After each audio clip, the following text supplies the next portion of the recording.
مہربانی فرمائی انہوں نے، جناب خلیفہ صاحب نے بڑی مہربانی فرمائی، راجہ عرفان صاحب نے وقت نکالا اور کہا جی ہم بھی چلیں گے، تو میں یقین کیجئے گا میں ان کا بڑا ممنون و مشکور ہوں کہ یہ شخصیات میرے ساتھ تشریف لائیں۔ اللہ تبارک و تعالی ان کا سایہ کا دیر ہمارے سروں پہ قائم و دائم فرمائے۔ معزز سامعین، آج کی رات معراج النبی صلی اللہ علیہ وآلہ وسلم کی رات ہے، اور آج ہم سرکار کا میلاد کا بھی جشن مناتے ہیں اور معراج کا بھی جشن مناتے ہیں۔ آج غلامان مصطفیٰ صلی اللہ علیہ وآلہ وسلم تاجدار کائنات احمد مجتبی محمد مصطفیٰ صلی اللہ علیہ وآلہ وسلم کے معراج کا جشن منا رہے ہیں۔ معزز سامعین، آپ حضرات کے سامنے میں نے قرآن مجید فرقان حمید کی ایک مشہور و معروف آیہ کریمہ تلاوت کرنے کا شرف حاصل کیا ہے۔ میری عادت ہے کہ میں آیہ کریمہ پہلے تلاوت کرتا ہوں اور پھر اس کا ترجمہ کرتا ہوں، پھر آگے بڑھتا ہوں، تو ترتیب کے ساتھ آگے بڑھیں گے اللہ تبارک و تعالی۔ اور ایک اور بات کہ آپ بڑی محبت والے ہیں، بڑی محبت والے ہیں، اور سنی ہوتا ہی محبت والا ہے، یہ یاد رکھنا۔ ایک تو سنی محبت والا ہوتا ہے، ایک سنی خوبصورت ہوتا ہے۔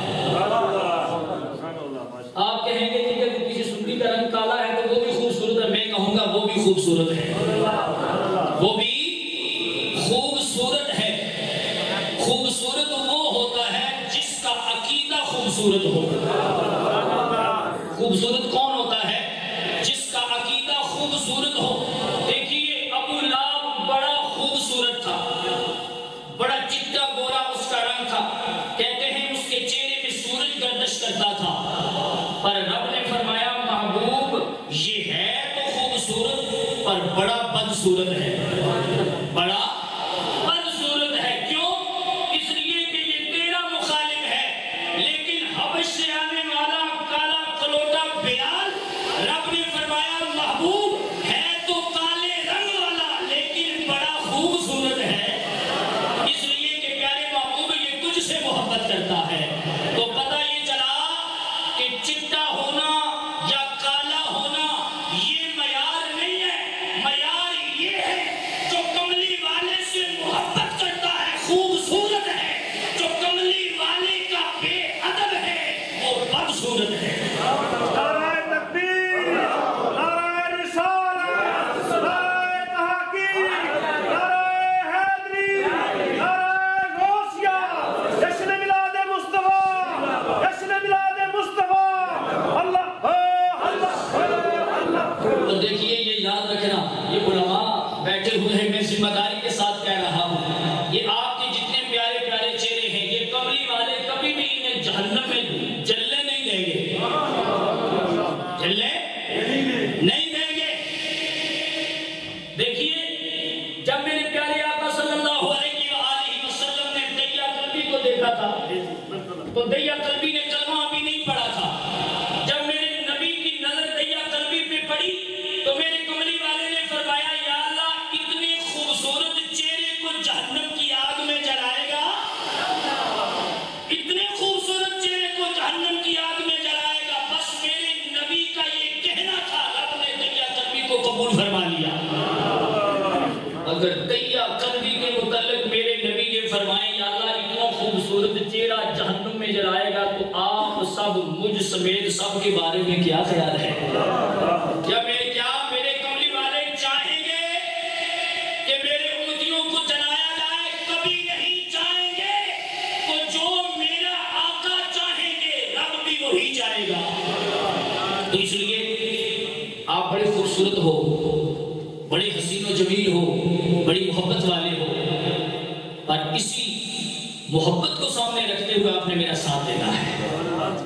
ہاں ذرا توجہ سے قرآن مجید فرقان حمید اللہ تبارک و تعالی ارشاد فرماتے ہیں، سماعت فرمائیے۔ رب ذوالجلال نے فرمایا سبحان الذی اسریٰ بعبدہ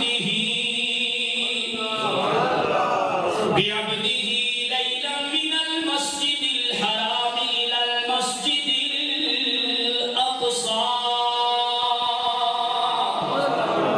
پروردگار عالم نے فرمایا پاک ہے وہ ذات جس نے سیر کرائی بعبده اپنے بندہ خاص محمد صلی اللہ علیہ وآلہ وسلم کو من المسجد الحرام مسجد حرام سے الى المسجد الاقصى مسجد اقصی کی طرف وہ مسجد اقصی الذی بارکنا حولہ پروردگار عالم نے فرمایا جس مسجد کے ارد گرد میں نے برکتیں رکھ دی ہیں لنریہ من آیاتنا سیر کیوں کرائی پروردگار عالم نے فرمایا تاکہ سیر کرنے والے کو ہم اپنی نشانیاں دکھائیں انہو هو السمیع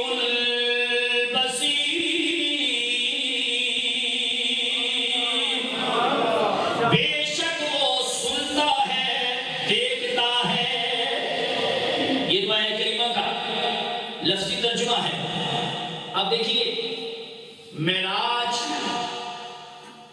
میرے پیارے آقا صلی اللہ علیہ وآلہ وسلم کو پروردگار عالم نے سراپائے معجزہ بنا کے بھیجا ہے پروردگار عالم نے قرآن میں اعلان فرمایا یا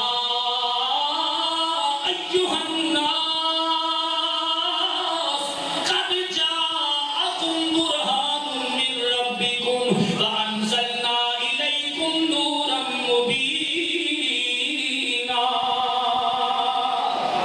پروردگار عالم نے فرمایا اے لوگو میں نے اپنے محبوب کو برہان بنا کے بھیجا ہے مفسرین کرام یہ فرماتے ہیں برہان کے دو معنی ہیں برہان کا پہلا معنی دلیل ہے برہان کا دوسرا معنی معجزہ ہے پتہ یہ چلا رب الجلال نے اعلان کر دیا جناب آدم سے لے کر جناب عیسیٰ تک جو نبی آئے وہ معجزات لے کے آئے جہاں تک میرے حبیب کا تعلق ہے پروردگار عالم نے فرمایا میں نے یار کو سراپائے معجزہ بنا کے بھیجا ہے سراپائے معجزہ بنا کے بھیجا ہے میرے کملی والے کے جتنے بھی معجزات ہیں بکریوں کا کلمہ پڑھنا درختوں کا چلنا پتھروں کا درود و سلام پڑھنا ابو جال کے ہاتھوں میں ککریوں کا کلمہ پڑھنا میرے پیارے آقا صلی اللہ علیہ وآلہ وسلم کا کھجوروں کو اگا دینا میرے پیارے آقا صلی اللہ علیہ وآلہ وسلم کے دست مبارک سے چشمے جاری ہونا یہ جتنے بھی معجزات ہیں مفسرین کرام یہ فرماتے ہیں دو معجزات کے علاوہ آقا علیہ الصلوۃ والسلام کے باقی جتنے بھی معجزات ہیں میرے نبی کی شان سے کم ہیں میرے نبی کی شان سے کم ہیں مفسرین کرام یہ کہتے ہیں صرف دو معجزات ایسے ہیں جو کملی والے کی شایان شان ہے پہلا معجزہ قرآن ہے دوسرا معجزہ معراج ہے پہلا معجزہ قرآن دوسرا معجزہ معراج اور پھر سامنے دیکھیے معراج کو دیکھیے ذرا تصور کیجئے کہ میرے پیارے آقا صلی اللہ علیہ وآلہ وسلم نے کون سی سمت کا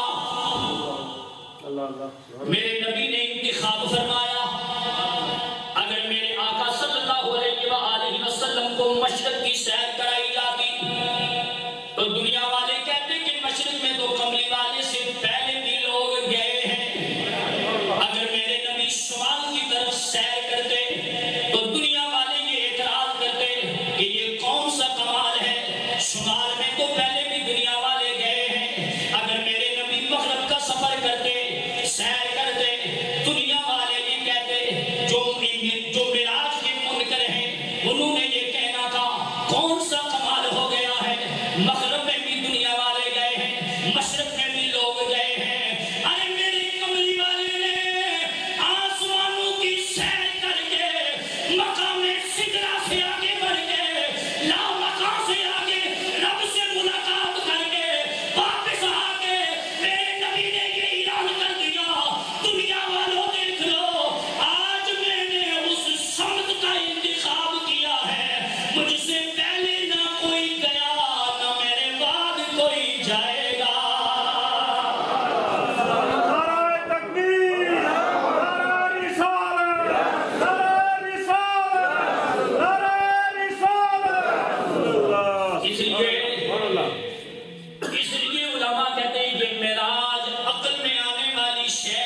ہی نہیں، سارا دن سوچتے رہیں، عقل میں آنے والی نہیں ہے.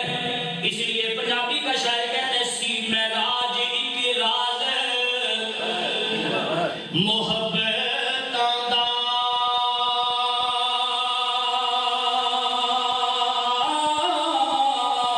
تے نہیں سی کسے دی سمجھ وچ آن والا. سدیا طالب نے تے مطلوب گیا تے جبریل سی سد لے جان والا. تے بازے کہندے نے بنا دروازیاں تو کیا کیویں عرشاں اُتے جان والا ہے. پر عقل نو ابر کی دخل اتھے جانے جان والا یا بلان والا. پروردگار عالم نے فرمایا سبحان الذی، پاک ہے وہ ذات. لیکن معراج کی آواز تو اسرا سے ہو رہا ہے. اسرا کہنے سے پہلے پروردگار عالم نے سبحان الذی فرمایا. علماء کرام نے، مفسرین کرام نے بڑی پیاری بات لکھی ہے. اگر پروردگار عالم اسرا سے لے کر انہو هو السمیع البصیر تک نہ بھی فرماتا، صرف سبحان الذی سبحان الذی سبحان الذی رب فرما دیتا تو سبحان الذی میں کملی والے کا سارا معراج بیان ہو جاتا. سبحان الذی میں پروردگار عالم نے معراج کو بیان کر دیا ہے. اور پروردگار عالم نے جتنے بھی بڑے بڑے عقل والے ہیں جو اپنے آپ کو بڑا دانا بڑا سمجھدار سمجھتے ہیں، جو اعتراض کرتے ہیں یہ کیسے ہو سکتا ہے رات کے تھوڑے سے حصے میں آقا علیہ الصلوۃ والسلام مسجد حرام، پھر مسجد اقصی، پھر مسجد اقصی سے پہلا آسمان، پھر دوسرا، تیسرا، چوتھا، پانچواں، چھٹا، ساتواں، پھر مقام سدرا، پھر لامقام، پھر رب سے ناز و نیاز کی باتیں، پھر میرے کملی والے کی واپسی کا ہو جانا. یہ کیسے ہو سکتا ہے کہ رات کے تھوڑے سے حصے میں آقا چاہیں بھی واپس بھی آ جائیں اور میرے کملی والے نے اعلان فرمائے میرا معراج یہ ہے میں گیا بھی واپس بھی آ گیا پر بستر گرم رہا، کنڈی ہلتی رہی، پانی چلتا رہا. یہ ماننے والی بات نہیں ہے، عقل تسلیم نہیں کرتی. پروردگار عالم نے فرمایا سبحان الذی سبحان الذی، تمام شکوک و شبہات کا میرے رب نے سب کو رد کرتے ہوئے پروردگار عالم نے فرمایا لے جانے والا میں، جانے والا میرا حبیب ہے. میں رب اس بات پر قادر ہوں میں اگر چاہوں تو رات کے تھوڑے سے حصے میں یار کو آسمانوں کی سیر کرا سکتا ہوں، کرا سکتا ہوں. اور پھر دیکھیے سیر کرائی نہیں، سیر اگر ان الفاظ پہ غور کریں اسرا بعبدہ، آگے پروردگار عالم نے فرمایا لیلاً، سیر کرائی. اور کب؟ رات کو. کبھی کسی کو رات کو سیر کرتے ہوئے دیکھا بولیے گا بھائی رات کے اندھیرے میں سیر ہوتی ہے؟ افضل ضیاء صاحب نے سوال ہوا تھا، اس کا جواب ہے